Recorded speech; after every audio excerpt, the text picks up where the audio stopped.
Good morning, Technical Comprehension. This video is for Monday, March 30th, week 11. So we are moving right along. I've been pleased to see you guys hanging on with me.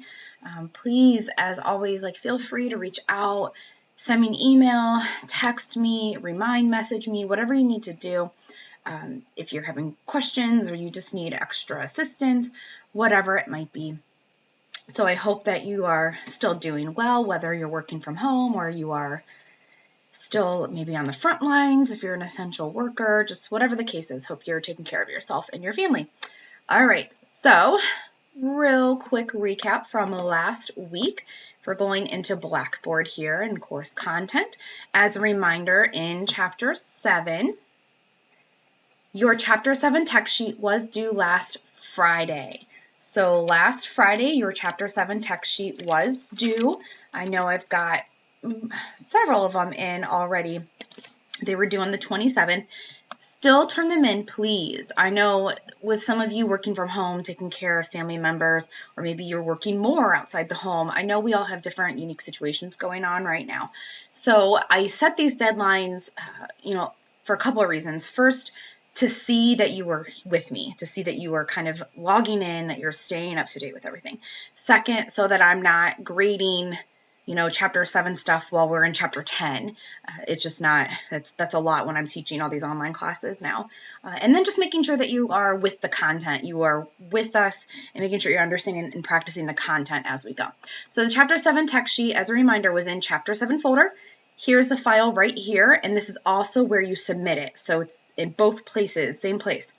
Chapter 7 text sheet, it opens up to a document.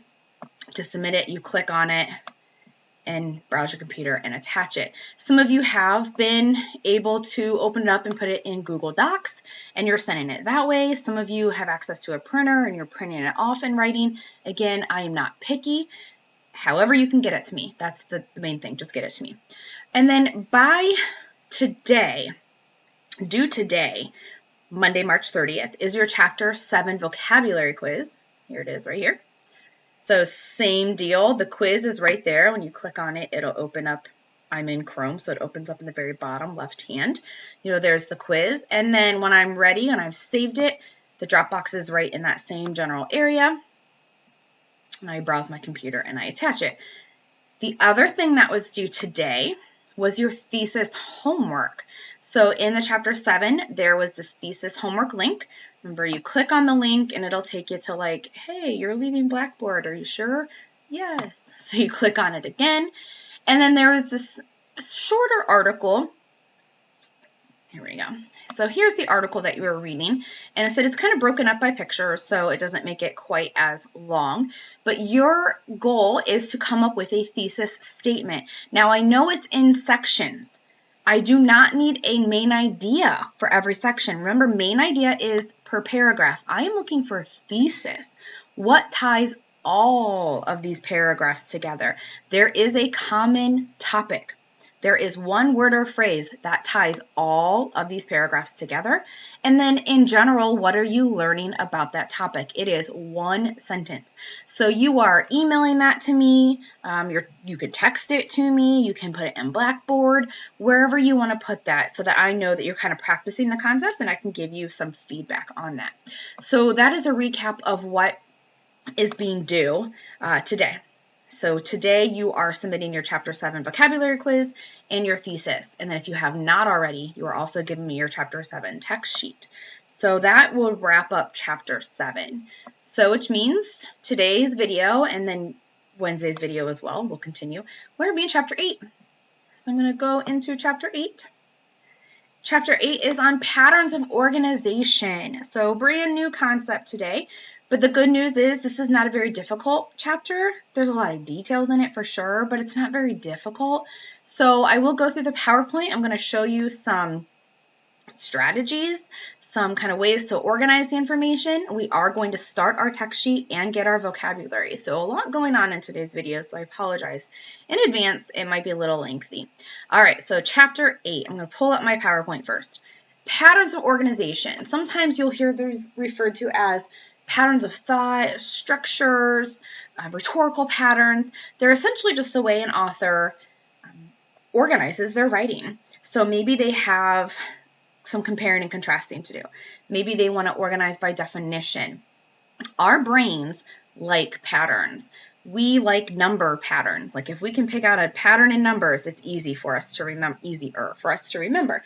Same thing with words. If we can read a paragraph and be like, oh, he was really going through this list of ideas and I can remember that, or they were doing cause and effect. But if our brains can kind of pick up on those patterns, it makes it a little easier for us to retain it, comprehend it, and then recall it later. So as a quick little demonstration of that, I'm going to put this on the screen here. I want you to try to memorize these 2 columns of numbers for 30 seconds, and then I'm going to turn the screen.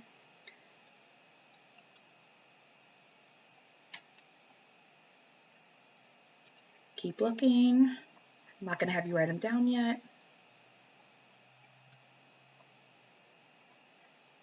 Okay. Let's say 30 seconds has gone by. Maybe you paused. We're cutting a little short. What was that first column? Most of my students can recall that it was even numbers. 2, 4, 6, 8, 10, 12, 14. Sometimes people can't quite remember where it ended for sure, but they get that it was even. The second column, however, can you remember what that second column was? Yeah, that one's usually a little bit more tricky because it has no, and I'm going to flip back to it now, there is no rhyme or reason here. It does not go by evens, it does not go by odds, it does not go up or down, it is all over the place. And so it might have been a little bit more tricky for our brains to remember that. The reason is patterns. Again, this kind of demonstrates our brain likes when things are nice and neat and we can classify and organize. Same thing goes for our writing. When we can organize our writing or we can pick up the organization someone else is writing, it makes it easier for us to know what's happening and then we can remember what we've read. So there are 10 patterns of organization. I know that sounds like a lot, but I said they're not terribly difficult. It's just a lot of info. So I'm going to go through these 10 and then show you kind of a way that I help to sort and remember, and then we're going to get into the textbook. All right, so these are the first 4 we're going to talk about. As we talk about each of them, they are each going to have what's called transition or signal words, and these are not brand new ideas. We've talked about these with your major and minor supporting details, so we've seen these before. There are literally hundreds of signal words, of transition words, so I'm never going to expect you to memorize all of them, but it is helpful to start kind of knowing what kind of words they look like. So first, second, for example, such as, on the other hand, they let us know what kind of organizations being used. Like, oh, the author used a lot of words like similar, like, such as, the same as. I know that that is compare. So we can pick out the organizational patterns based on these signal words. All right, here's our first structure, definition. We talked about this already in the vocabulary chapter, but definition is just what it sounds like. When an author spends their paragraph, or maybe several paragraphs, defining a word or concept. And sometimes they put that word in bold or italic print, or they underline it, which we saw in our vocabulary chapter, back in chapter 3. Sometimes they'll put it in brackets or commas. So here's just a quick reminder. If you didn't know what hypertension was, they have it, or they give you a synonym. Here, if you didn't know what heresy was, parentheses, brackets, dashes. So an author could do that, or they could use some of these transition words, means, is, defined as, known as.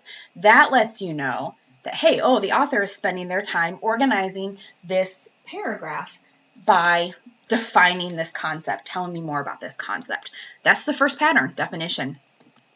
Second pattern is listing, and it's, again, just what it sounds like. When an author lists ideas, and there's not necessarily a particular order. We list all the time in our day-to-day life. I'm looking at my to-do list right here on my desk. We might have grocery lists. So we use listing fairly commonly. Here are some examples. I had to go to the store to buy milk, bread, and eggs. There are several benefits to exercise, good health, strong lean body, So one hallmark of listing is that you will see the items separated by commas. They may also use words like, let me expand that because that looked funny. Words like first, second, also, another to let you know that, hey, I'm listing. Sometimes they're listing examples. So it'll say first and then it'll give a sentence. Second and then it'll give a sentence. So your list may not always just be item after item after item. It might be a list of examples, a list of reasons. And so you might have sentences separating each item. That's the listing pattern. All right, the next pattern is cause and effect. It shows the reason and the result. So something happened and then something else happened because of that. And you can have one cause and multiple effects, or multiple causes and one effect.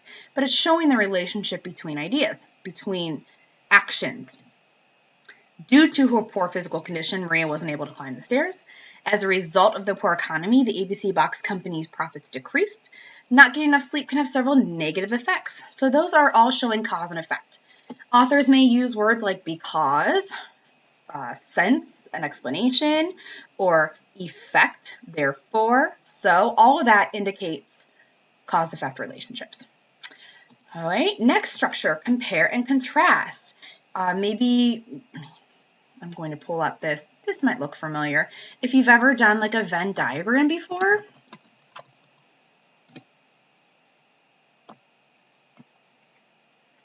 this one right here is a pretty good basic example. Venn diagram, when you have two concepts, let's say like concept A, concept B, how they're unique, and then what's in the middle is how they kind of have some similarities. So that's kind of the visual representation of compare and contrast. And you may have done that before. But compare and contrast is basically just showing how things are alike, how they're different, and maybe how they're both alike and different. So here are some examples. John has the same instructor for biology that I have for microbiology. The main difference between. So authors may use words like alike, similar, both, or differ, yet, however, on the other hand, to let you know that they're showing how things are alike and or different.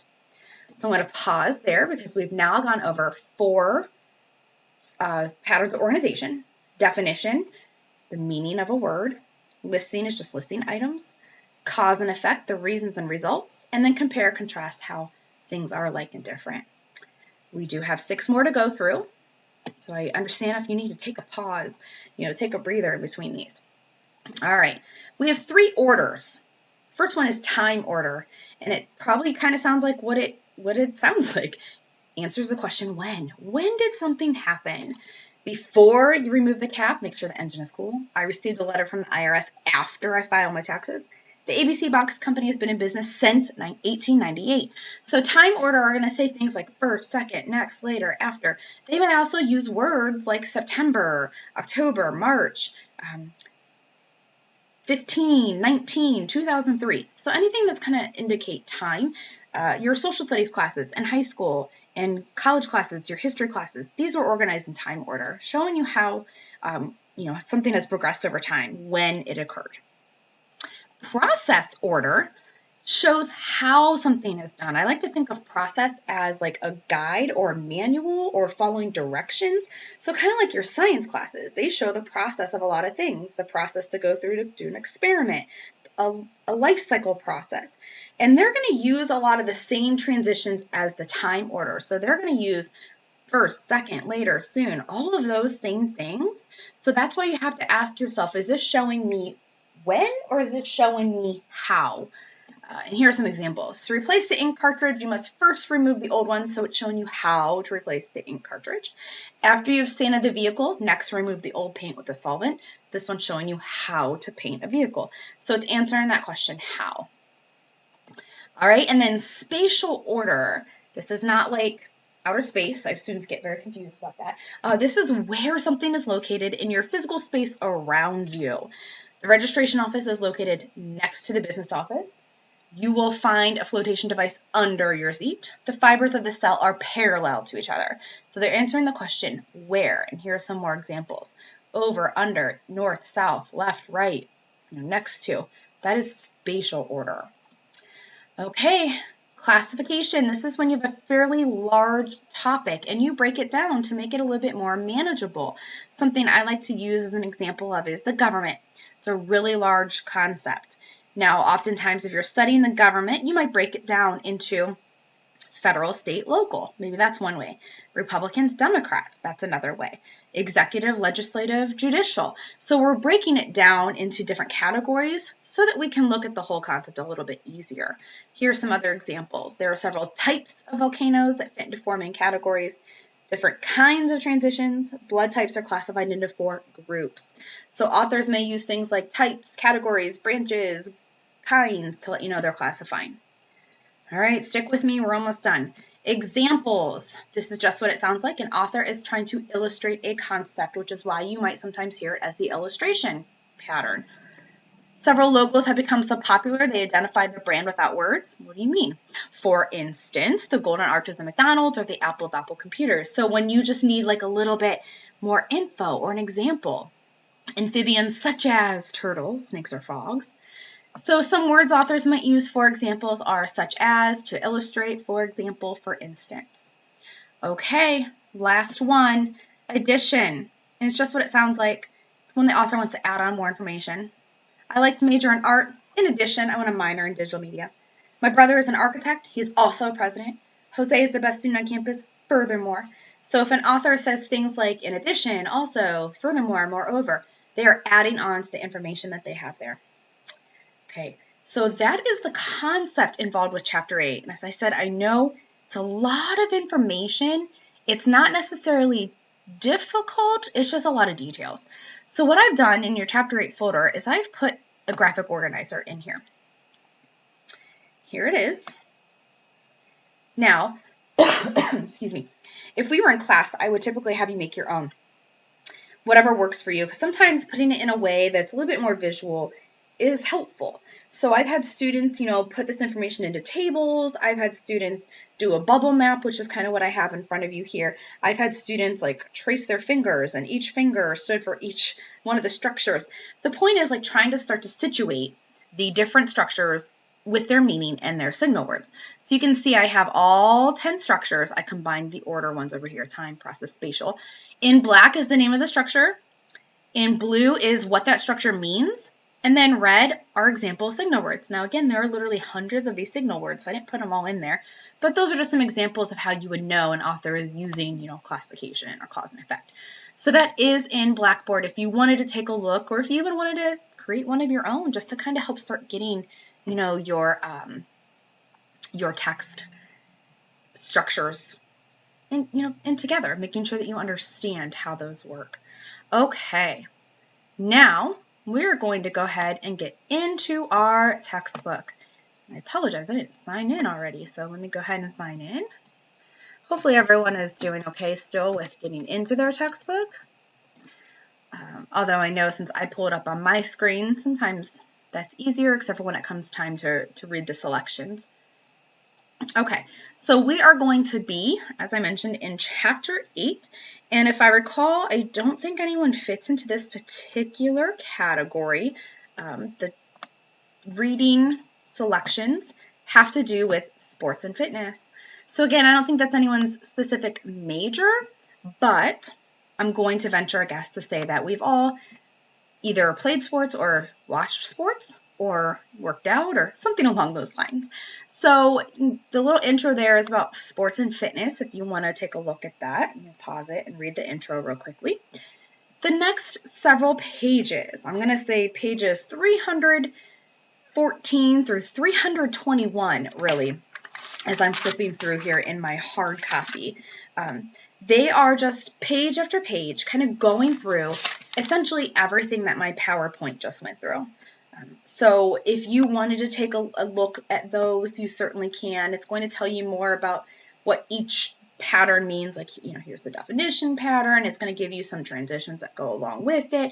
So I definitely encourage you to take a look at those to get a little bit more detail on those. My PowerPoint went over it, so that's why I'm not spending tons of time on these actual pages now. What we are going to look at is over on page 322. We're going to look at practice 1 together. So we're going to do a couple practices together, and then we're going to pull that text sheet up. So, number 1, to stay healthy, you should include vegetables, fruits, and whole grains in your daily diet. And again, I'm going to encourage you as I read these, pause, and think of what your answer would be and then hit play so that you can practice along with me. So number 1, you could see this is basically just a list. All they're doing there is listing healthy diet suggestions. So number 1 is listing B. 2, don't drink soda with your meals because it's high in calories and sodium. Instead, have a glass of milk, soy milk, or water. Right here, what they've done is they've really italicized these for us. Instead is a compare-contrast word. It is comparing and contrasting soda to milk or water, the health content, so to speak. So that is a compare-contrast word. Number 3, as people age, they become weaker and can develop osteoporosis. Osteoporosis is defined as bone disease in which the mineral content of the bone is reduced and the bone is weakened. Defined as right there is a definition signal. Number 4, some fruits and vegetables can lose some of their vitamins during cooking. Therefore, it is best to eat them raw or only slightly cooked. Therefore is a cause-effect word. And then 5, he started playing football in high school and later became a leading rusher for his college team. Later is a time order word. So hopefully you're starting to see how these are integrated into context of sentences. Okay, now I'll direct you back to your Chapter 8 folder, because we are going to open up our Chapter 8 text sheet. We're going to get this pulled up. And we are going to do Part A, which is going to go along with the page we're about to see right now. That drives me nuts. How does that? Okay, so we're going to be on Part A. It's about the Paralympics. Okay. Talented athletes who have physical disabilities are able to compete internationally like non-disabled athletes in the International Paralympic Games. The word Paralympic means with the Olympics. Disabled athletes compete in many of the same events as the regular Olympics. They compete in swimming, skiing, basketball, and many other sports. Because of the athletes' disabilities, many of the games have been modified. Ice hockey is played on small sledges, and many games such as curling and basketball are played in wheelchairs. Like the regular Olympics, the athletes are awarded bronze, silver, and gold medals. The idea of having athletic competitions for disabled athletes started in England in 1948 with wheelchair races. In 1952, Games for the Disabled were held along with the Olympics. The first official Paralympics started in 1960 when 400 athletes represented 23 countries. Now they are held every 4 years in the same city as the regular Olympics. So we're going to go ahead and answer these questions together. And I will go ahead and pull up my text sheet and read the questions if you have your textbook pulled up as well, if you need to kind of toggle back and forth. All right, number 1, it says talented athletes who have physical disabilities are able to compete internationally like non-disabled athletes in the International Paralympic Games. They italicized the word like, which hopefully you can tell is a compare-contrast word, B. Number 2, the word Paralympic means with the Olympics. They italicized the word means, which is a definition, A. 2 is A. 1 is D, 2 is A. Number 3, they compete in swimming, skiing, basketball, and many other sports. Hopefully you can see that right there, they are listing, B. 1 was D, compare and contrast, using the word like.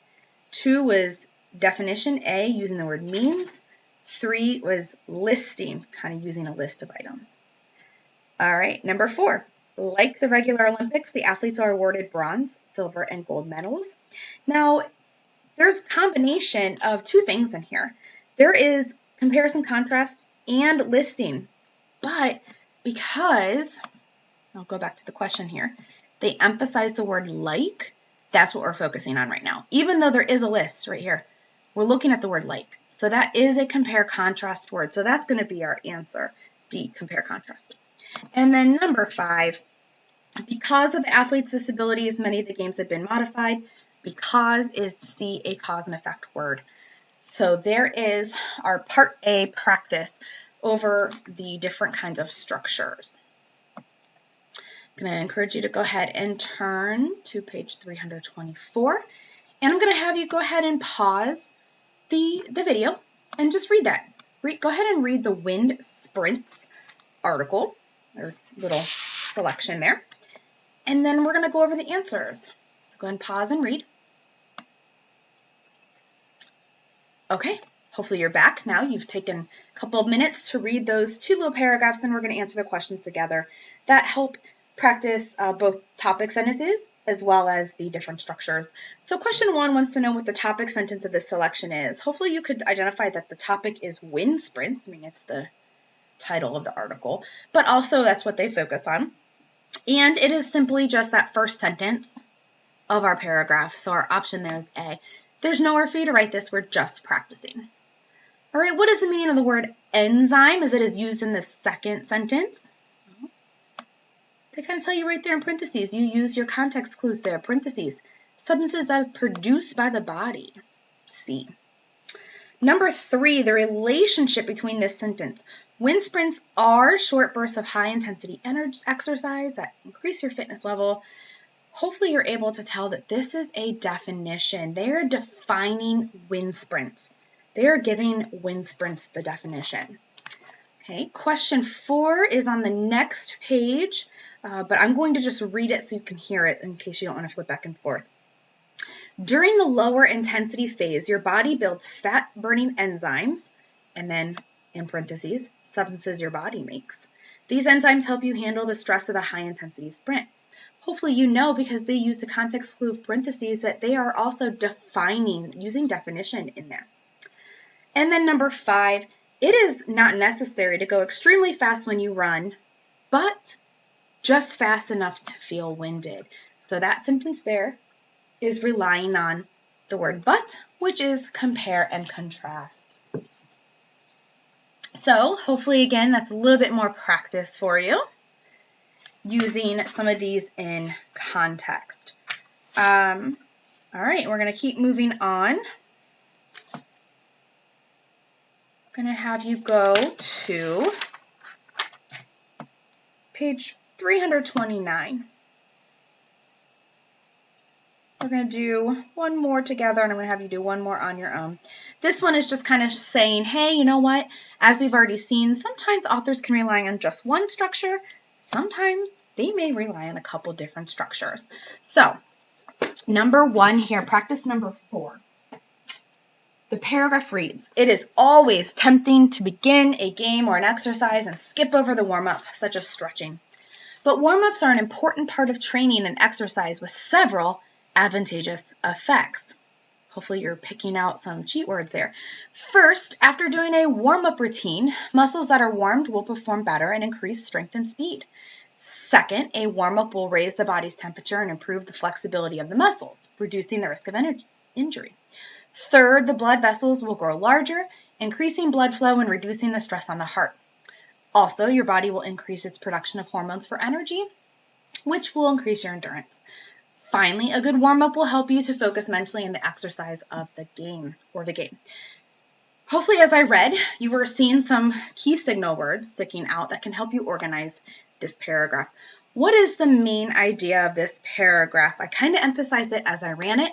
It's in a non-traditional spot, but it does have one of our cheat words. There are several advantageous effects, so our option there is C.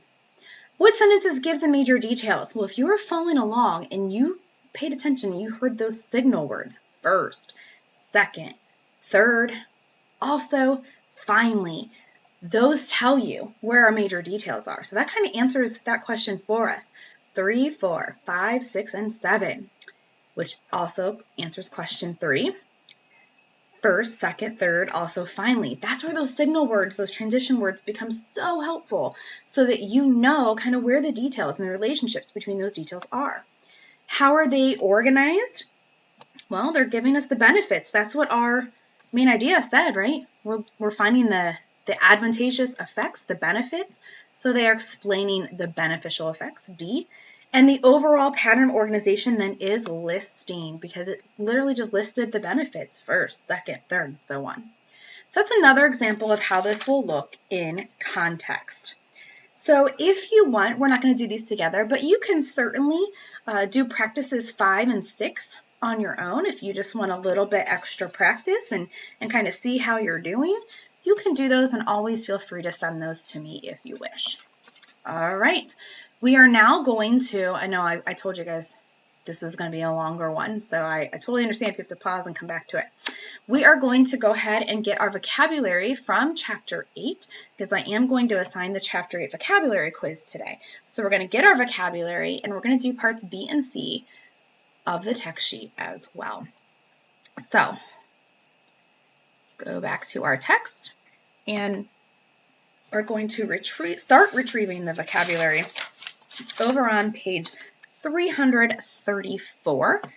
Almost all the vocabulary will come from this page. There are going to be a few that do not. So I'm going to pull up my guide as I read the selections, and we'll talk about each word. All right, number 1. What compelled you to quit your job and join the Peace Corps? Well, the word compelled in paragraph 2 means like drove you. What forced you to do that? What compelled you to do this? So compelled means to be driven or forced to do something.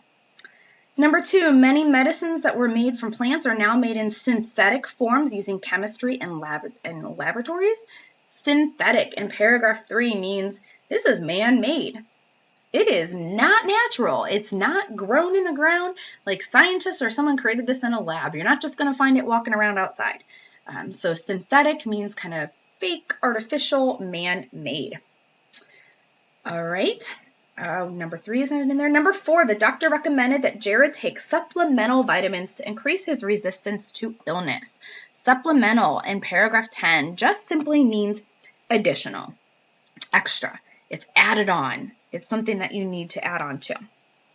Number 5 is not in there, so we'll go to number 6. Some forms of arthritis can be treated through diet and exercise instead of a more radical treatment such as surgery. Radical means something extreme. So often we hear of like maybe some biker gangs are very like radical. Maybe there are some people on both sides of the political spectrum who are pretty radical. They're pretty extreme. So like pretty dramatically different. Number 7, getting stronger became such an obsession for Jack that he spent all of his time and money on it. If something is an obsession in paragraph 12, it's pretty much like an addiction. You know, you're always thinking about it. It is always right there. It's kind of central to what you do and think about and act. Number 8, some athletes set unattainable goals for themselves and spend their entire lives trying to achieve them. Unattainable in paragraph 16 is something out of reach or not achievable. It's not likely to achieve. It's just not achievable. So maybe, becoming a billionaire at 80 is probably not attainable, right? Especially maybe if you've never had a high-paying job before. I don't know. I'm trying to think of something pretty crazy. I don't know. So unattainable, something out of reach. All right, number 9, the water from our tap was filled with so many contaminants that it was unsafe to drink. Contaminants is kind of like a pollution. So pollutant, something that makes something impure. And then number 10, by increasing the amount of exercise a little more during each workout, you can increase your endurance to do more. So endurance just means your stamina, your ability to finish obstacles so that you are able to do it stronger and more quickly. So those are the ones that are on page 334. The ones in the selection itself, there's just a couple that we didn't talk about yet. The word dismiss, you'll see it in paragraph 17, means not pay attention to. Like if someone gives you advice and you're like, I'm not going to listen to it. You're dismissing them, right? It's also used in the context of in high school when class was over, you're dismissed. It's like you're kind of just like, okay, you can go. You're not necessarily discarding. But yeah, dismiss usually means like, okay, I'm not going to pay attention to that. And then the other one that we didn't go over that's in the selection is flaunt, paragraph 11. And flaunt just means to show off or brag. So maybe someone got like a new car and they just flaunt it. They brag about it a whole lot. So that's the vocabulary from the first reading selection. So at this point, I'm going to encourage you to go ahead and pause the video and read the selection called Dangerously Strong. This is about a series of different experiences with like steroids. So kind of something that a lot of people may not think about, but it's actually a pretty big problem in Northeast Ohio because of all the football pressure and the football programs that are really good around here. I know it was an issue when I was in high school, and that was many years ago, and it still is an issue to some degree. So I'm going to encourage you to pause the video, read the article, and then we'll come back together and answer a couple questions.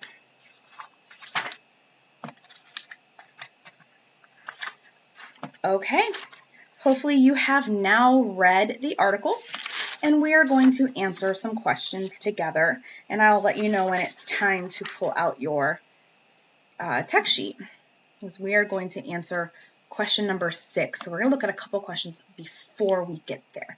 All right, so question number 1 wants to know the central point of the entire article. This was chapter 7's concept, like a thesis statement. What is the point of the entire article? So if you take a look at the options, A is not right because the whole thing isn't about Taylor Hooton. It talks about him, but that's not the whole thing. Same with D. It doesn't necessarily talk about using steroids to win competitions. The best thesis is B. They're just obsessed with large muscles, whether it's for sports, whether it's for like vanity reasons, whatever the case is. So number 1 is B. That's a good thesis of that particular one. We're going to look down at number 4. According to the article, what led Taylor Hooton to take his own life? So we're drawing a conclusion here. We know that he did commit suicide because he was taking those steroids and it made him think irrationally. It was not helping him think straight. All right, number 6, this one is going on your text sheet. So you are filling this one out on your Chapter 8 text sheet under Part B. What's a reason nutritional supplements are not regulated by the U.S.? Well, if you look back in the article, it's A. They don't have to prove their products do what they claim. They can be like, oh yeah, it helps you grow your hair 5 inches in a day, and they can put whatever they want because the U.S. Food and Drug Administration does not regulate them. They don't have to prove their claims. It's kind of scary. So 6 is A. All right. Now on the text sheet, we're going to kind of click over to page 343. And you'll see that we are answering short answer question number 3 on page 343.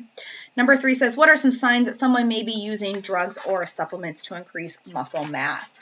So as you read, hopefully you read and remember seeing that it can cause, anger, irrational thinking, uncontrolled fits of anger, obviously like they bulk up very quickly. You would notice that.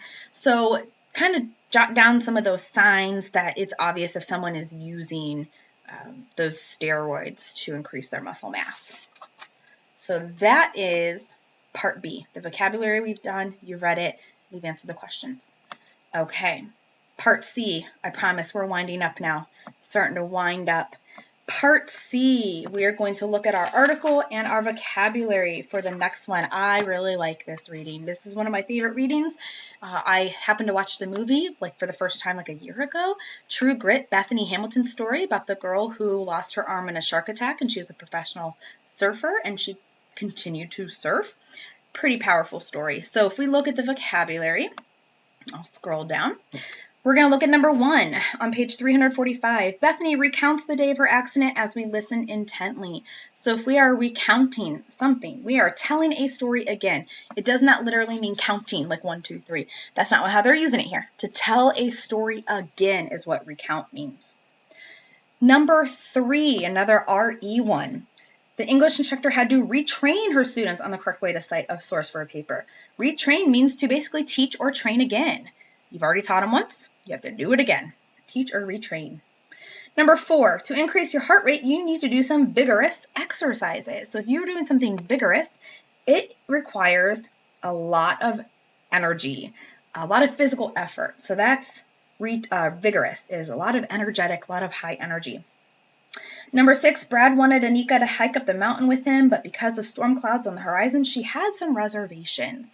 All right, I know reservations, we kind of think about like, oh, I have a restaurant reservation. That's not how they're using it here. They are using it as like doubts. I have concerns about this. I'm hesitant to do or think this. Okay, number 9 is going to go over the word diminished. Lamont's appetite diminished after eating so much popcorn during the movie. Well, something that diminished means it's decreasing. It's going less, it's going down. So diminish, like if you eat a whole bunch of snacks, your appetite's probably going to diminish by dinner time. And then number 10, Monica's enthusiasm for organic foods is so infectious that she has everyone in her dorm eating them now. Now I know this word is probably being thrown around a lot in today's media, infectious, something that is spread around you. However, even though we're hearing it right now, infectious with this viral stuff, infectious can also be a positive thing. You can spread something positive way.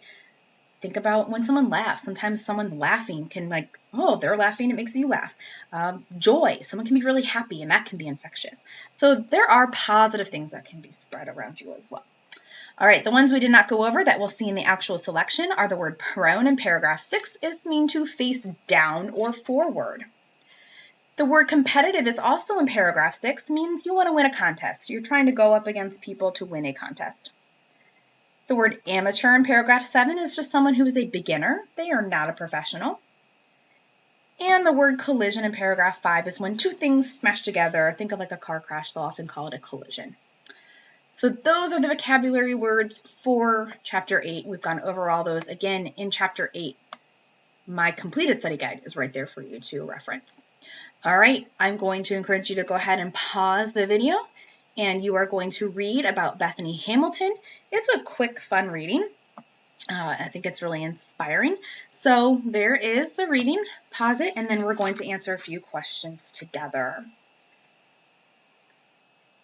All right, I'm going to hope that you've paused and read. We're going to look at part C.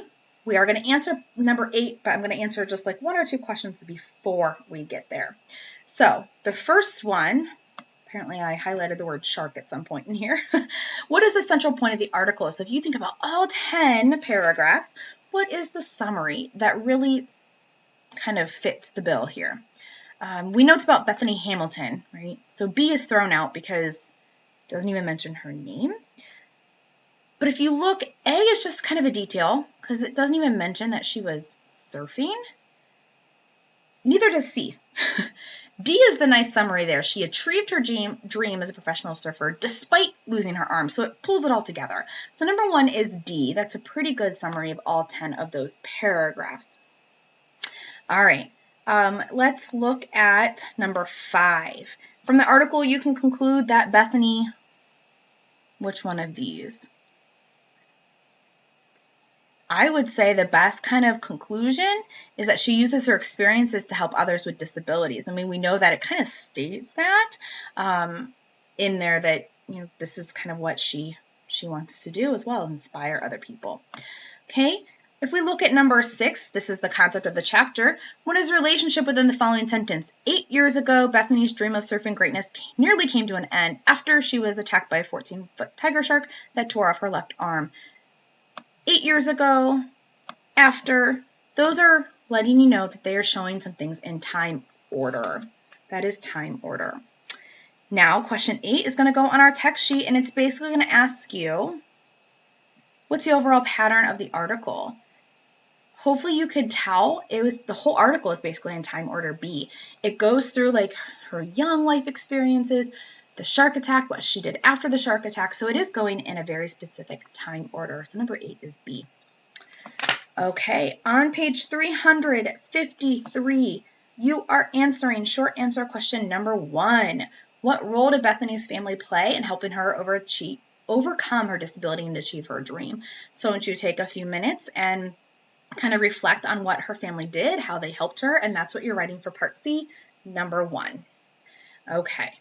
So that's where we're going to start to finish for today. We're not finishing the text sheet today. I don't expect you to finish it right now. What you are doing is in Blackboard, you will see you have your Chapter 8 vocabulary quiz. So we went over the words today. Here's your vocabulary quiz. There's the actual document. It'll open up down there, and then you'll submit it in that same area. Chapter 8 vocabulary quiz is due Friday, April 3rd. Friday, April 3rd is when your vocabulary quiz will be. Okay, so as a recap, today you are turning in your Chapter 7 vocabulary quiz and the thesis homework. Your Chapter 7 text sheet was already due. If you have not submitted it, please go ahead and turn it in. And then your Chapter 8 vocabulary quiz is due Friday, April 3rd. On Wednesday's video, we will continue and finish Chapter 8's text sheet, and we'll talk a little bit more about your mastery skills and final project. All right, hope you're all doing well. Sorry again for the long video. Talk to you later.